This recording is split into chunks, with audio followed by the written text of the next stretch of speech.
Okay, before we start it, we have to make sure to tape around the button so that there won't be any scratch when we take it out.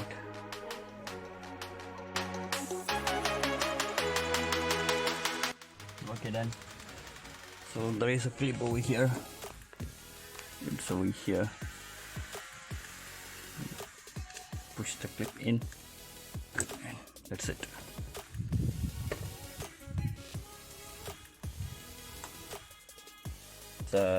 Three clips over here. 1, 2. Oh, it's more than 3. 1, 2, 3, 4, 5, 6 clips.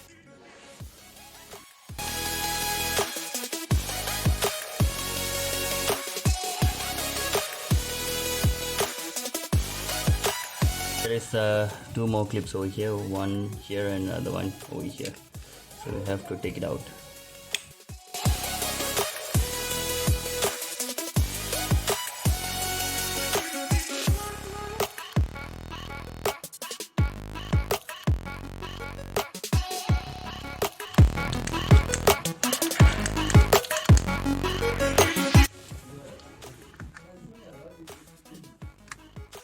Okay, that's it. And